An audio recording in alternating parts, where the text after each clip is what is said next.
दोस्तों नमस्कार। खानदानी प्रॉपर्टी को बेटा बेटी से बिना पूछे नहीं बेच सकता है पिता। आज का हमारा शीर्षक यही है।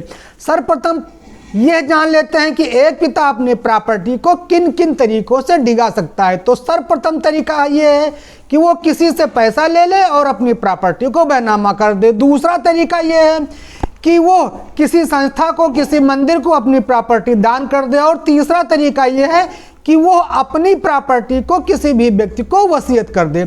ऐसे में यदि वो ये तीनों में से कोई एक कर देता है तो बेटे के हिस्से में आखिर क्या आएगा? कुछ नहीं आ सकता है। लेकिन अब ऐसा नहीं है।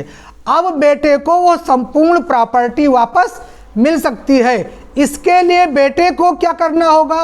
बेटे को सर्वप्रथम पापा से ये कहना होगा, पापा ऐसा बिल्कुल आप नहीं कर सकते, यानी आप किसी को बैनामा ना करें। लेकिन यदि पिता नहीं मानता है तो बेटा क्या कर सकता है? ऐसी दशा में बेटा उस जमीन पर स्टे ला सकता है।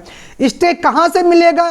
तो जो भी नज़दीक के एसडीएम महोदय होंगे उनके यहाँ जाकर सीआरपीसी की धारा 147 के तहत आपको प्रार्थना पत्र देना होगा और उस जमीन के संबंध में समस्त कागजात जमाबंदी दिखाना होगा कि साहब ये जमीन खानदानी जमीन है और हम इन पिता के लड़के हैं। यानी आपको अपना आधार कार्ड दिखाना होगा और जमाबंदी दिखानी होगी।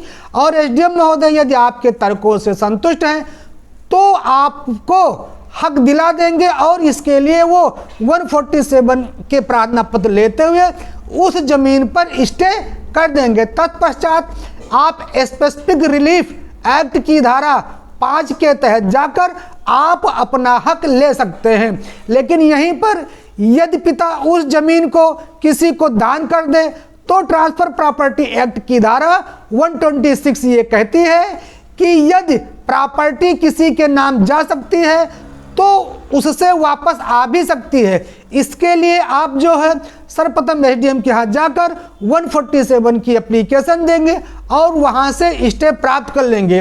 तीसरी चीज़ ये है कि यदि पिता किसी को जमीन वसीयत कर दे तो यह सदैव ध्यान रखना है बेटे को कि वसीयत उसी संपत्ति में वैध होती है जब वो खानदानी ना हो। यानी यदि वो पिता की स्वयं की अर्जित संपत्ति है और वो वसीयत करता है तब तो ठीक है। लेकिन अगर खानदानी संपत्ति है तो वो वसीयत बिल्कुल नहीं कर सकता है। और यदि वो वसीयत करता है तो उसके मृत्यु के 3 साल के अंदर आप वो वसीयत को कैंसिल करवा सकते हैं और वो वसीयत बिल्कुल आसानी से कैंसिल हो जाएगी।